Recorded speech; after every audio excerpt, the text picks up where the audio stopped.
Hello. Thank you all for being here. My name is Amy Harrison. I'm a junior at Cornell, obviously. I am from Carson City, Nevada, and I'm a history major and an anthropology minor. And for 2.5 months this summer, I was the Stimson Fellow in Museum Studies at the African American Museum of Iowa, which is located in Cedar Rapids. So the African American Museum, or abbreviated the AAMI, because that's easier, has a mission statement to preserve, exhibit, and teach the African American heritage of Iowa. And it started in 1993. Some members of a local church had monthly meetings talking about the African American heritage that they felt wasn't being represented adequately enough in the state. And from there, it's kind of grown into the important cultural institution it is today. It's still a relatively small museum, but they have full-time staff, which is great. And they provide statewide education throughout school systems and libraries and events, basically anywhere that this heritage can be presented to the public. And where they share stories of African Americans in Iowa during significant events and time periods. So slavery all the way to modern day election of President Barack Obama, protests, all that stuff. This internship was introduced to me by my advisor, Professor Catherine Stewart. She kind of recognized my passion for African American history and race relations, and she knew about my interest in public history, and that potentially museum curation would be a route that I wanted to take, so she recommended it to me. I was like, let's go for it, and I jumped on that wagon, and here we are. So I worked in the curatorial department, so in the collections room, and I did a variety of projects. I worked mostly under curator Brianna Kim, and I also worked with the curatorial assistant, Felicity Wolf, and one other intern was there part-time from Alyssa. She was great, we had good fun. So I did working with the artifacts, of course, which was great. You get to wear white gloves all the time. And also a lot of cataloging and archiving. Cataloging sometimes can be a little mind-numbing. So I cataloged about, in my time there, and it took me 2 weeks, 450 pictures of Virgil Powell, who was the first African-American police officer on the Cedar Rapids police force in the early 1900s. He died in 1989, and his stuff was left at his neighbor's house. And when they moved to Minnesota, they donated all of his stuff to the museum. And unfortunately, a lot of it wasn't in good condition. But on top of being a police officer, he was also an author, a photographer, an inventor. He has US patents. So he did a lot of stuff. And he left a lot of pictures, and most of them were family vacations. And so I was like, yeah, flipping through these photos of woods and stuff. And then I would be surprised by crime scene photos that he had. So I didn't eat lunch that day. But I also did a lot of work for preparing to install the new temporary exhibit, which a temporary exhibit is installed every year at the museum and is up for a year. That this year was called Mightier Than the Sword, and what it does is it chronicles the oral and written word of African American literature. And I also had the opportunity to create a small lobby case display exhibit. It was my first curated project that was in the front lobby until just last week, actually. So to go more into the details, one of the things that I did was I handled and cataloged radio equipment that had been donated to the museum from an African American radio station in Des Moines in the 1990s.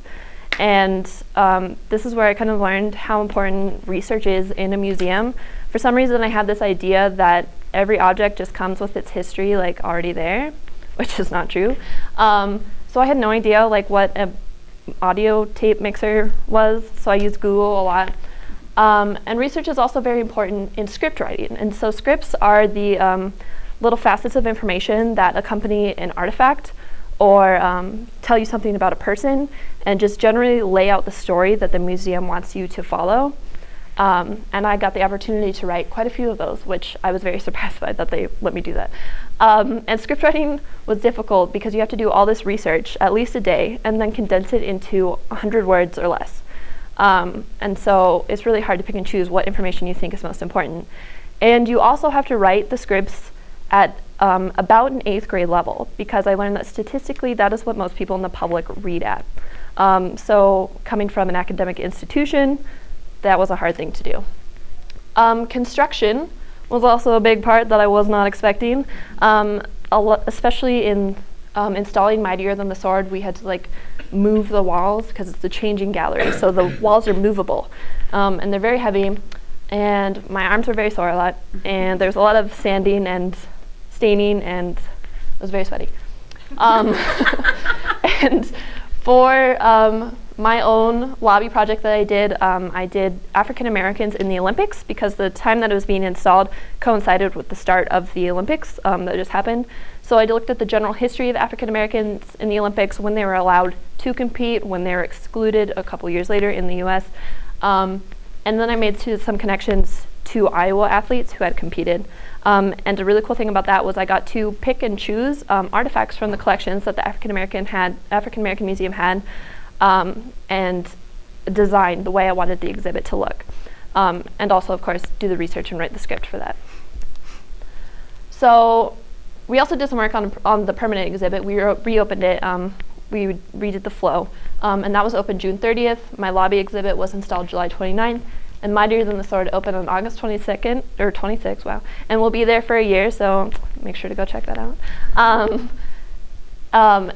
And a lot of this too was broken up by periods of me exploring Cedar Rapids. I lived on campus. I lived on campus during this time here because it was free. And I had never really been in Cedar Rapids other than inside of Target or Walmart. And the African American Museum is in a really cool part of Cedar Rapids. It's like the Nubo area by the river. And so we ate a lot of ice cream at the local shops, and I won some popcorn one day because I was from the farthest away. We had a really great time. We called ourselves the Museum Squad, Brianna, Felicity, Alyssa, and I, and we had a great time bonding. So the internship impact was huge. I was not expecting the amount of freedom that I got in this internship. Day one, Brianna said that she has all her interns do what she does, and that was really intimidating when you're holding this 100-year-old object in your hands, and she was like, Amy, grab this, and I was like, are you sure? I don't think that's a good idea. And that experience is unparalleled, especially to go into museum curation. You really need experience. There's only so much you can learn in the classroom in grad school.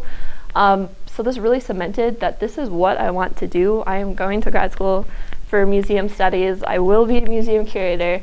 And of course, networking was a big part. I have an ongoing relationship with the AAMI. I volunteer there over block breaks. They actually just offered me a job for the summer. So it'll be really great. We had a lot of fun. So of course, many thanks to the Cornell Fellows Program, Rebecca, Jason, and Kara, who's no longer here. My site supervisor and mentor, Brianna Kim, my faculty sponsor and advisor, Professor Catherine Stewart, who without her, I would probably still be miserable on the pre-med track. And of course, the museum squad at the AMI and everybody else there. Thank you.